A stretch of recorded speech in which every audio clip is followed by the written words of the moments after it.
Hello everyone, welcome to the show. The M2 Bradley. It's the main infantry fighting vehicle that the U.S. Army uses. Some people love it, some people hate it. I made a video on the main channel about how much I love it because, you gotta take a side of the argument. You gotta say whether you're for something or against it. And there are problems with the vehicle though, because you have a squad of 9 soldiers and you have an infantry fighting vehicle that can only hold 5. So you have to split up each squad into separate Bradleys, which really destroys your unit cohesion. So I spoke today with Justin Taylor, and he's actually a lieutenant, a platoon commander, or platoon leader for a Bradley unit. So he has first-hand experience with these vehicles. And so I'm going to share with you what his opinions are of the vehicle. He disagrees with me. He thinks that they're a huge mistake. And I think the Army agrees with him even, because right now they're looking for a replacement for the Bradley, which can actually hold a full squad.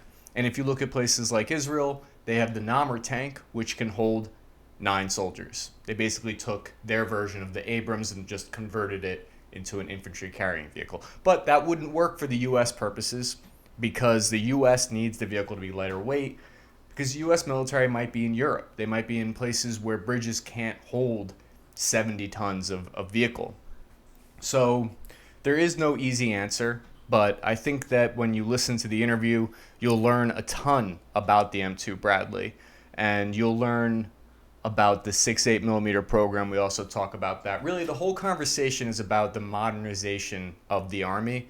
We're talking about near peer, which is the next big push. The Army reinvents itself every 15 years or so, and we're talking about that reinvention that's going on right now. Currently, the Army is reinventing itself. It's going through a bit of an identity crisis. So it's trying to figure out who it wants to grow up to be. And it's shedding its old skin. It's shedding its old counterinsurgency ways. So I hope you guys like the interview. It's really interesting. Justin Taylor is an amazing soldier and person, and I really enjoyed speaking with him. We've been getting to know each other a little bit through email. He has a YouTube channel that you should check out. He's got about 8,000 subscribers, I think, and he covers a lot of the same topics that I cover, but he goes a little bit more in-depth because he's smarter. He's one of those West Point people. See, he understands. He read books when he was in college. He knows about war theory. So I think you guys are going to get a lot out of this conversation that we had. I know I did. I learned a lot about the M2 Bradley. And more importantly, I learned about someone with firsthand experience, what their feeling is on the Bradley. They're honest, open, just here's the good and here's the bad. So I think that's really valuable, to be able to get into the mind of a U.S. Army platoon leader and what they like and don't like about being in a mechanized infantry unit. As you know, mechanized infantry is one of my favorite topics because I was in a mechanized infantry. I was mechanized infantry light in a striker platoon. So yeah, I hope you guys like the conversation. Hope you go and follow Justin Taylor. And without further ado, let's start the show. Are you in a Bradley mechanized unit? I am, yeah. So I have 4 Bradleys. I know you made a video about how the M2 Bradley was awesome. It's okay when it works. I will say that. I should have talked to you first. I want to hear all of your thoughts, what you like, what you don't like. I would have talked to you first. Tell me. So like I said, when the Brad works, it's awesome. Like, there's not a lot of places it can't go. The optics on it are insane. You can see or do anything. The system, you can take a day 1 private and, realistically speaking, get him squared away on how to effectively shoot it within like 8 hours. We do that regularly whenever we have new people and we're training it for like a gunnery exercise kind of thing. I will say though, and this is for a couple of reasons, it has some maintenance issues. One, due to the fact that our Bradleys themselves, like the physical Bradleys I have, are very old. One of the Bradleys in my company is famous because our old battalion sergeant major used that exact Brad to invade Iraq in 2003. So they're old. At least it wasn't the 90s. At least it wasn't that one. It was Electric Boogaloo. But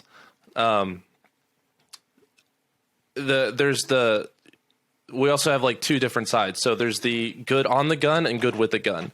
And you can't train someone to be good with the gun because it's not super simple to load. There's a lot of little things that can go wrong. Just physically loading it because, you have two different ammo types. They load in differently. You have to be well coordinated to get it all to work. And I'm sure there's some crusty E5 that's laughing at me right now because it's probably to him the simplest thing in the world. But to me, it's hard sometimes. Okay. Well, it's hard if it's hard for like an E2 or an E3, right? It should be easy for everyone. In theory, and it's I will say it's as simple as they can make it, given the capabilities of the weapon, of the 25. And realistically speaking, it's a very intuitive vehicle to use. Like, it's very simple to figure out how to use. The hunter killer aspect of it is like insane. I love that. You're involved in that part, right? As the commander of the vehicle, it's your job. Can you tell me about that? Yeah. So how it works, I have a gunner to my left and I sit in the right seat. He is looking through the IBAS, or the Improved Bradley Acquisition System. And he's controlling the turret. So whenever he turns to view something else, the whole turret is spinning. And I have my CIV, the Commander's Independent Viewer, which has roughly the same optics, very indiscernible differences of that and the gunner's sight. And like you said in your video, if he's engaging a target, so say we're at an exercise, because I have no combat experience, and two targets pop up, he's shooting the left one, I have my own reticle lased on the right one, and all I have to do is flip it. I was designating, flip a switch, hit a button, and his reticle's right on it. So he gets automatically moved physically? Yeah. So from you pushing the button, does that engage like a safety? Because what if he's firing and you're like, no, fire over here, and he's like, brrr. I honestly don't know I would imagine that it would stop firing because it's a commander's override switch that I hit. So basically, I don't know the exact electronics of it, but basically it just switches the input from his handset to my handset. So if he was shooting and I hit commander's override, the signal on his to be shooting would not be sent up. So then are you in control in that you can fire at that point, or he still has to do the firing?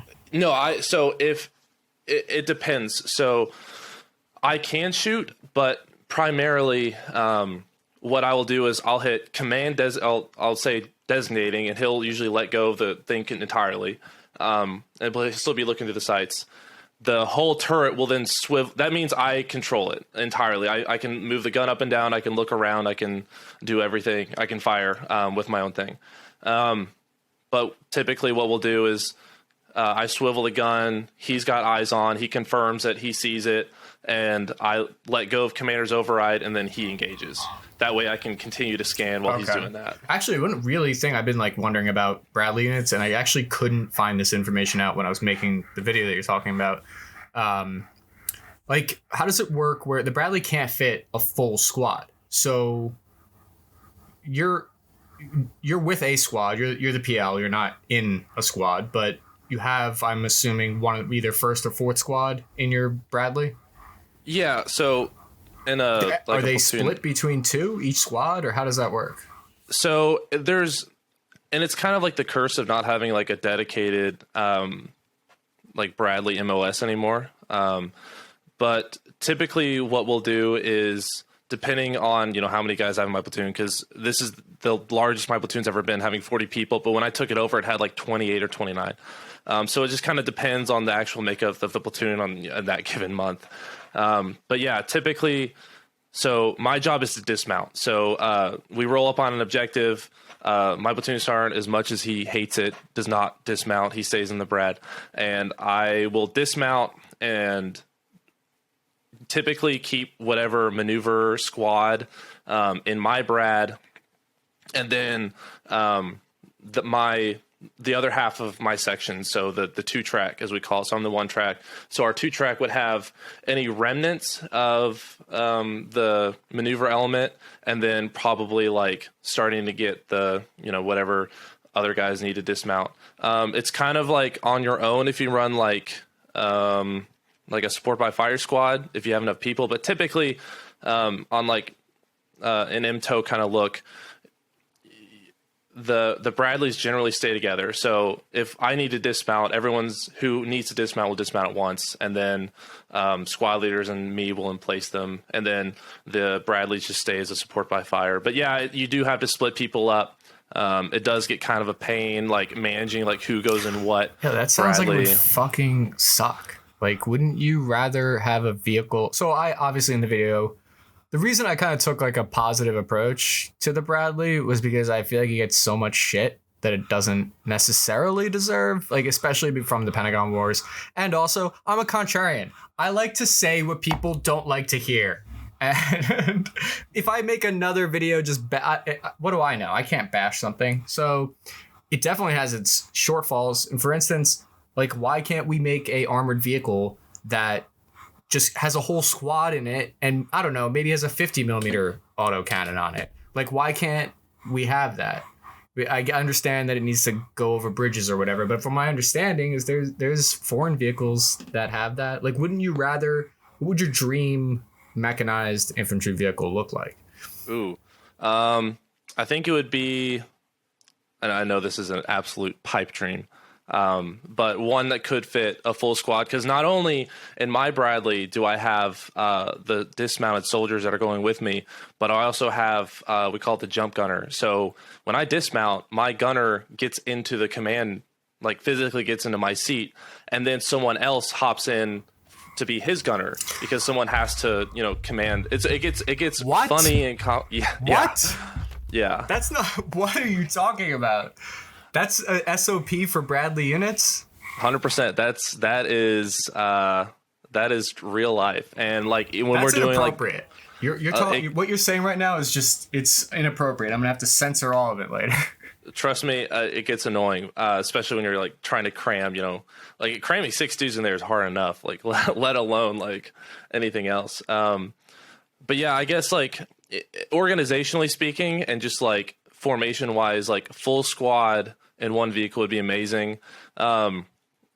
Tracked versus wheeled, I don't know if I have never touched a Striker. Well, I can tell you about wheeled. Wheeled has its pros and cons, obviously. Like wheeled, we got stuck a couple times in mud, and I had to dig it out with a shovel until they realized, like, oh no, we need to get the wrecker. So wheeled gets stuck. It can only go on what they call hardball roads. I don't know if they use that term, but yeah. So Striker goes fast as fuck. It's quiet. Yes, they pass us a lot on the roads, and they wave as they go so by. What do you think? What's like your intuition tell you, wheeled or? I mean, based on that information, I would go tracked. Yeah, I think so. Yeah, the only downside being that track gets thrown. I'm very cautious minded when it comes to like maneuvering a Bradley with certain ways. So like you don't want to pivot very hard, just like the thing that I guess tanks are very well known for is just like you're standing still, but you're like, turning.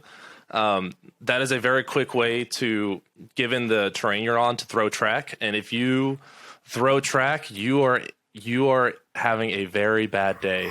How bad? Well, I don't, but I'm just kidding. No, Specialist Capiluto's having a bad day. Yeah, my driver's having a bad day. No, I hope. But it can range any. Sorry, it can range from, if you're on a hardball surface and that's relatively flat, it's annoying. Yeah, we're gonna get hot and sweaty doing it, but it's not the end of the world. To if you do it while the tracks are submerged, like in mud, like it's game over. Like you can do it, but it's terrible. And it also, and but you're of saying course, that's only when you're doing a pivot maneuver. Well, right? Like it if happens, you're going straight. If you're going straight, it does not that it has not happened to me that we've had tracks just spontaneously explode on us. How frequently do you feel like does it fail? I'm sorry, 1 second. My pug is breathing super heavily. He's hot in this room. I'm gonna move him into the other room. I'll edit this part out. 1 second. Cool. Come here, Doug. Come on. What? Oh shit. Come into the other room. It's too hot in here for you. Good boy. Air conditioner off because if I turn it on, it's too loud. Hell loud. Are you in New York? Yeah, I am. I'm in Astoria, Queens. Where are you? I'm in Texas right now, but West Point's in New York. I just came back. Yeah. I was just in Dallas. Yeah, with the the gun thing. Yeah. And what would be like your favorite, or if you could have any weapon system on any caliber, and maybe instead of the 20, do you like the 25, its capabilities? What do you feel about that? We're talking about your like dream IFV. Right. I like the direction of the 50 millimeter they've been talking about. And this is like kind of pounded into us a little bit. The Brad, in terms of the actual weapon range, the Bushmaster 25 on it doesn't have the range that most Russian 30 millimeters have, for various amounts of reasons. I would argue it's more accurate, and our optics are way better. So it's kind of a matter of if we were going to go toe to toe with any kind of Bradley equivalent, there's like 5 of them or 3 or whatever. They might be able to reach out and touch us, but they can't see us or acquire us or track us as we're moving. And we can probably see them, but we can't effectively attack them. So it's kind of like a weird middle ground that it's in. But yeah. And so you guys, do you have to know about Bradley equivalents? Do you have to research and know about that kind of thing? Because with the Striker, I mean, Striker's almost considered, it's considered like an intermediate. It's not light infantry, but the Bradley's considered sort of almost armor. It's really truly a mechanized infantry unit, Bradley's. And so with my unit, we never really thought about BTRs or what it would look like to go up against armor, because they're not meant for that mission. But I feel like you guys have way more. That's sort of your wheelhouse. So I'll say it's not as in-depth as I wish it was. So while I was at Benning after I graduated, but before I got to Fort Hood, I had to attend a 3-week course called the Bradley Leader course, which they send to, I believe, anyone who's like an E7 or above that's going, mostly, it depends, E7s or above going to specifically a Bradley mechanized unit. And will be using them. So they wouldn't send like, intel guys or, communications guys. It's strictly like armor officers or like, armor branch guys and infantry branch guys there. And they give us a huge in-depth class. Like you have to memorize every single button and what it's for and what it's called. You have to do a ton of vehicle ID. So, we had to know the every weapon on every vehicle that you could think of, and their max ranges and all the auxiliary weapons they have on them, their max ranges and what their weak spots are and what they look like on thermals, all that good stuff. But it's not that information is not as prevalent as I would imagine it should be. And like, yeah, I can give classes to my soldiers on it, and we have, but really, the only kind of like, I guess, comparing vehicles kind of happens right before we go like qualify on our Bradleys. And it's usually limited to vehicle ID. So just like, identifying what a T90 looks like when it's raining and you have thermals on, that kind of stuff.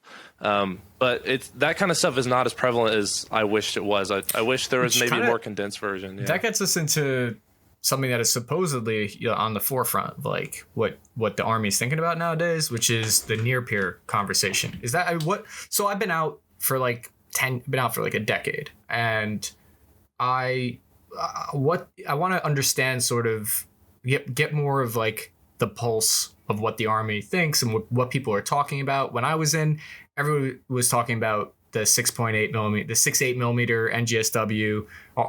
Back in 2009, like, are we going to switch away from the M4? That's what everyone was kind of talking about back when it was all about counterterrorism, coin operations. And so I'm wondering what are soldiers, when they're just sitting around the campfire, what are they talking about now? What are they worrying about, or what's on their mind? What's their concerns now? And we'll get into the 6.8 and we'll get into near peer. But yeah. Yeah, so we're at a weird spot, I think, because with Afghanistan just being basically shut down, and basically every E6 and above in my unit, so they have deployed to either Iraq or Afghanistan, like in the heat of it. So it's actually interesting to where what their thoughts on what is next. Cause, and this is kind of like where, I guess a lieutenant platoon sergeant relationship kind of starts coming together and coming up with ideas. Is that like, if we're talking about training, a lot of the older guys who have deployed a lot, and understandably so, are like, we need to train IEDs and, KLEs with villagers and basically all the stuff that they did while they were deployed, to Iraq and Afghanistan. And so like, it's hard to push them into the idea that, like, Russia's probably not going to use IEDs on us. They're probably just going to shoot us from like 4 kilometers away. It's a lot easier. And so like, but it's also hard to give soldiers buy-in to hypotheticals, like it's hard to go to an 18-year-old private, who's terrified of his platoon sergeant and be like, hey, make sure you're thinking about what you would do, as my gunner if a T-90 popped up, and then just like differences in tactics. So like, if you ask a lot of guys who were in mechanized units and deployed with Bradleys to like Iraq, especially if talking about like clearing a building, they would say, oh, all you do is just run the Brad up, hit the wall collapses, you drop ramp, then you run in.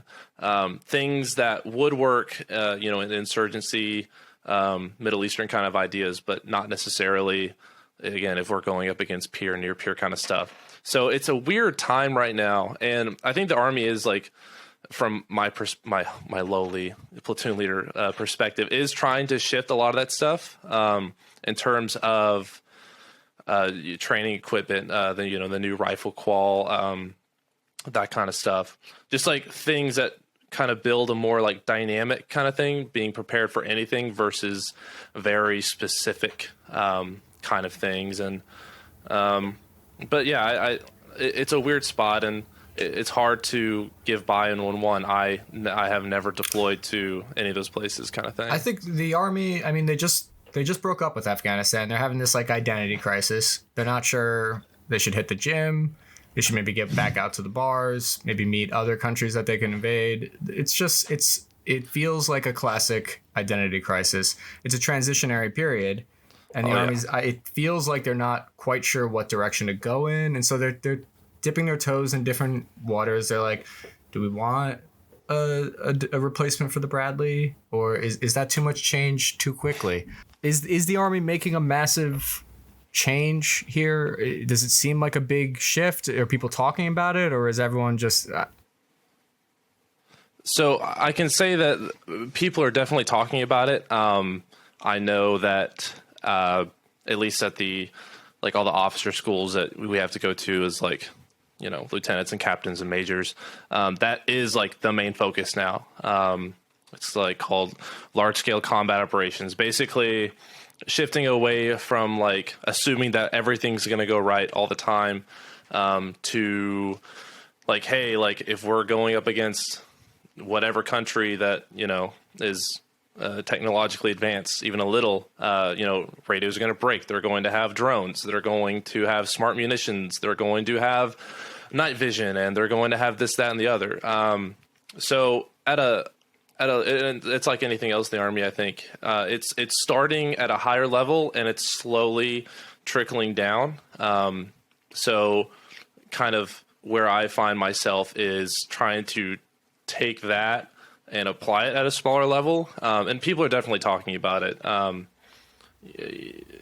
It's what would you say? Is there some, well, I guess you're more of like an officer experience. So it's part of your job to kind of not be standing over your guy's shoulder when they're at the campfire. But yeah, like, all right, what are you doing? What are you talking about? But do you get a sense that there is a prevailing topic that interests the guys on their mind? Is it the next generation squad weapon? Are they more interested in what's the new Bradley replacement? What do you think is on the guys' minds? Mostly like TikTok and flavored vapes, but outside of that, in a professional sense, I think at a certain level, like it's kind of like whatever the senior NCOs are going for, which is kind of where that culture difference is happening. but a lot of them, like, you know, they grew up in a basic that has changed and is focused now more on near peer threats. So, you know, they'll talk about like, oh, you know, this weapon will do this kind of thing. It's not like, you know, a broken AK kind of thing. And it manifests itself in like small things. So like more emphasis on, you know, if you're doing like an EPW search on an objective, you're looking more so for like uniforms and identifying things to figure out what unit you're fighting versus like, oh, a guy has man jams and a you know, a radio kind of stuff. So it's little things like, yeah, it's little things like that you kind of see start popping up. And I can tell just because like, you know, if we're doing like a smaller level training and I'm not the one actually like executing, and I'm, you know, walking with them and I'll ask them questions as they're going along and they're answering it more so in a modern near peer sense. And then it's also just like small upgrades working, you know, just like the little things you'll get, like, oh, this is better for, you know, night vision camouflage, that kind of stuff. So it's interesting how things are kind of cyclical in the military, where, for instance, we might be going back to a battle rifle doctrine and philosophy. And it almost seems like maybe guys who were fought in Vietnam or fought in the Korean War, their mentality, their insights might actually be relevant again. They've fought near peers, and almost the insights that they have in terms of like, oh, you should find out what unit they're from, because then you'll know if you're fighting an SF unit from Russia or you're fighting their irregulars, like things that don't necessarily work in fighting an insurgency. But it almost seems like the knowledge from 50 years ago might be relevant again. Yeah, especially like at a technological sense. So like, you know, not relying on just your guy, whoever you're fighting, do not have night vision, and then like on a different note, like that they won't have drones, they won't know where you are at all. You know, that you're just going to be able to sneak up on anyone at any time. That you'll have the comfort of ever stopping, because you know, like we're not going to be operating out of fire bases and, you know, FOBs. It's going to be patrol bases and all the miserable stuff that people try to avoid doing. And that's been a big push, just working away from this like patrolling, then going back to a FOB and re-kitting up mentality to it's a continuous fight. You might get resupplied, and that manifests itself again in like other ways, like little things like ammo. So like if you're going up against like 3 people, you in a smaller unit, if you're going back to a FOB, yeah, you know, mag dump into them, versus, okay, we took out a team. There's probably another team with them and they're well coordinated and they're all going to be talking, meaning we have to kit up for another fight, and Lord knows how close that's going to be. So don't, you know, use all your ammo, because we might not get resupplied for 2 days because we'll be sitting in a patrol base with radio silence, avoiding drones kind of stuff.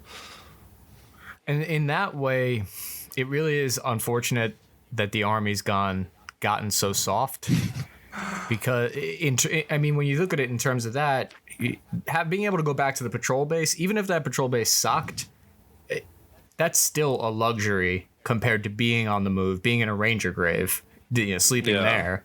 And so they're almost very unprepared in that sense. Yeah, in a way. And I think that's why so much of it has been like pushed that. I think it might have been General Milley, it might have been someone else who basically wrote like a short, like open letter, basically describing that whatever near peer fight would happen, especially from like an infantry standpoint, would be absolutely miserable, meaning you're going 24/7. Smart munitions and drones mean that if you stop and are identified, like, you're dead. I can say from limited experience doing like higher level exercises, like simulated division level exercises, that kind of stuff is devastating. And so you train on, what do you call it,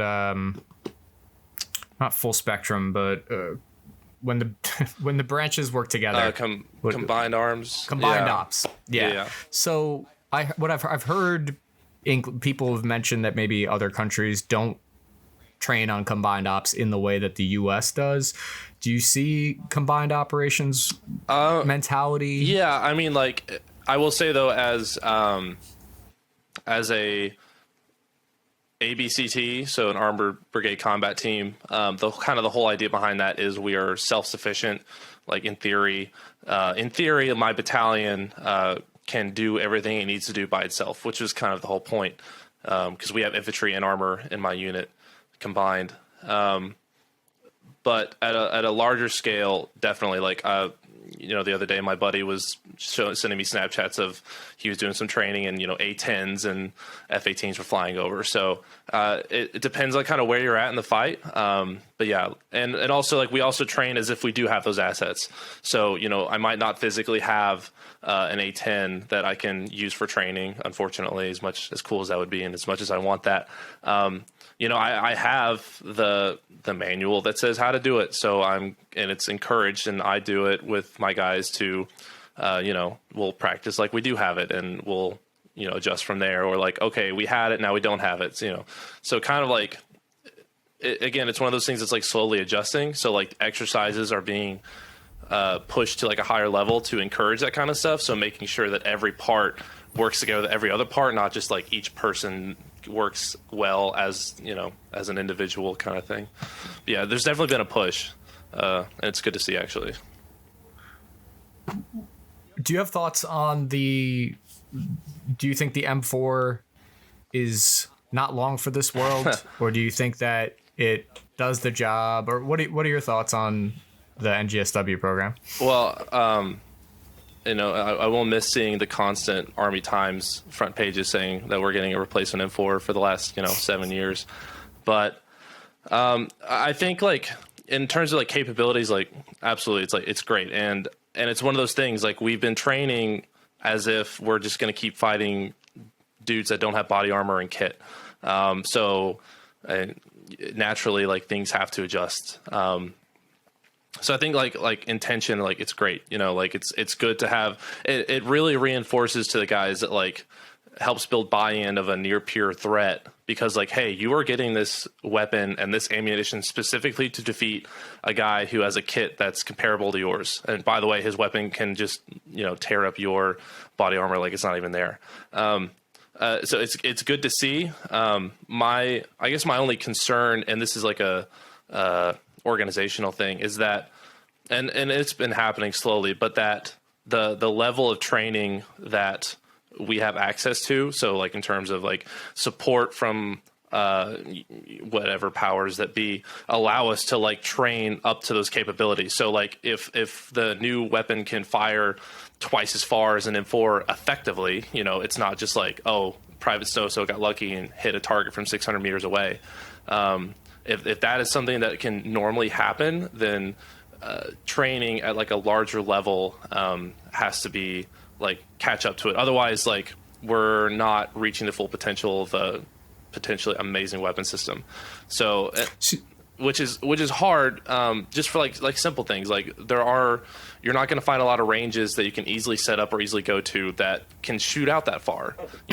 Almost 90% of the ranges that I have access to as a lieutenant, or even like at a company level or a battalion level, end at 300 meters, because that's what we've been shooting at. So yeah, it's going to take like a lot of change, and I think maybe more than people are anticipating. But it's change that like definitely needs to happen, and like otherwise, like, what's some of those changes are, you're saying, not just training, which it's going to require more training.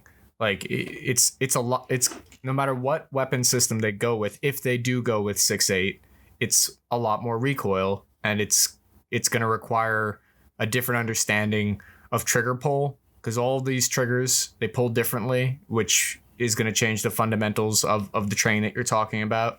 And you're saying possibly even change other changes that the Army might not be anticipating, like, I guess operating at ranges of 600 meters. Yeah. Or I'm sure. What are some of those changes? I'm sure, that other people with, more candy on their chest have thought of these problems and are hopefully moving in a direction to address it.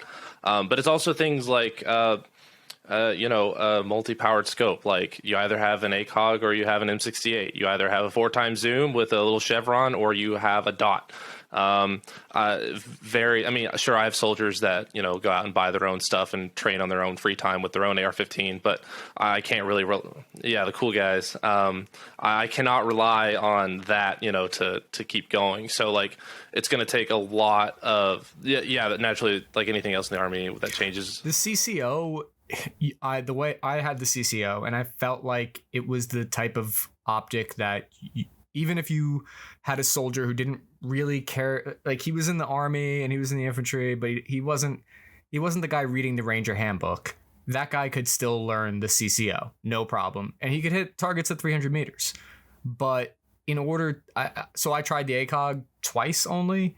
And the 2 times that I did it, I was like, oh, this is really powerful. It's a powerful piece of equipment, but I would have to spend some brain time on figuring it out. And I would have to actually train on it and care a little bit about my job.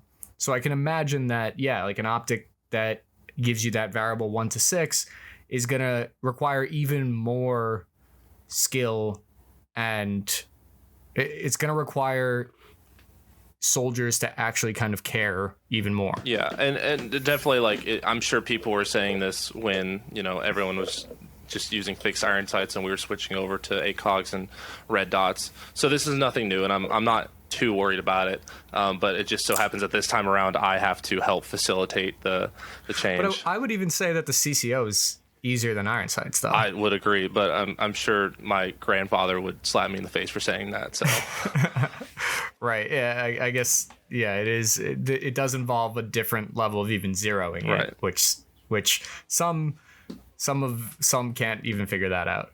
It does happen. But what else? What else before we close out? And we should definitely talk again. And there's a million other topics that I want to pick your brain on. Oh, for sure, 100%. What else should we close out with? Ooh. I'm leaving it up to you, Justin.